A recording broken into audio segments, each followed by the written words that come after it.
Welcome to In the Bleachers with Wheaties, Wallane, and I'm Pete Mose, and we're at the Pequot Lakes Athletic Center. Tonight's a big game here.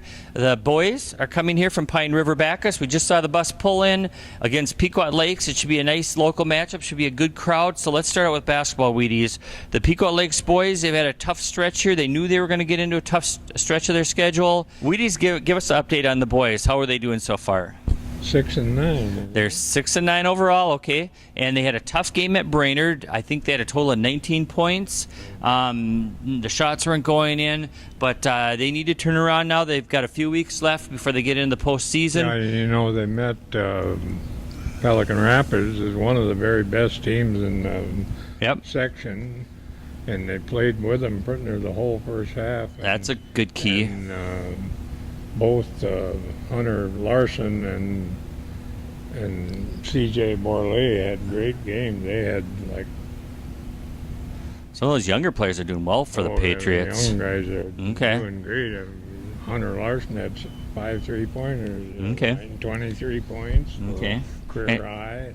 And speaking of boys basketball, Pine River-Backus, it's been a tough year for them. They did pick up 2 wins in about a 10-day period, so I believe they're 2-12 on the year. They're coming down the last couple weeks for them too. On girls basketball, Pequot Lakes girls are 11-5, 4-1 in the conference. Yeah. Are things coming together for that team? They had a nice overtime win over Staples. Yeah, that was beautiful. Emily Buell got the last 4 points, and in overtime it went, and that was quite a ball game. And now they're 4-1, the same as Staples Motley in the conference. And Detroit Lakes is the one to beat because they're unbeaten in the conference. So. Okay. And Pine River-Backus, they have a very nice girls team too. I believe 9 wins this year. So best of luck to all the basketball teams. Feldhaus girl has been unconscious lately. She scored 38 points in one game, and next game had 32. Wheaties, she had 96 points in 3 games. What a week. She's already been Athlete of the Week, so she was an Athlete of the Week. But I should mention the Pine River-Backus Athlete of the Week was Nick Gravdahl, a very talented wrestler. He won an all-conference title.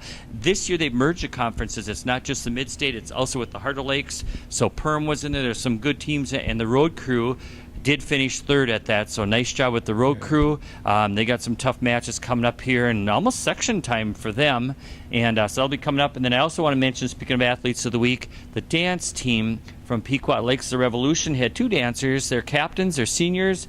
Chloe Wewall and Shay Peterson are the Athletes of the Week for Pequot Lakes, and they were 2nd in, I believe, kick, and 3rd in jazz. Still having a hard time getting 3rd in kick and getting past Aiken. I mean, Aiken's a good team. They had a big meet here. It was the Northern Lakes Conference, and the Pequot Lakes dancers were 3rd in kick and 2nd in jazz. And Pine River-Backus Pulse also competed in that meet too. As far as downhill alpine skiing, Alex Stone from Pequot Lakes Schools, a member of the Brainerd Warriors, she was 2nd at Andres Towers Hill. That's Alexandria meet over in Kensington, and she did very well there. And they have another meet. They'll be at Mount Ski-Gull on Monday, February 3rd.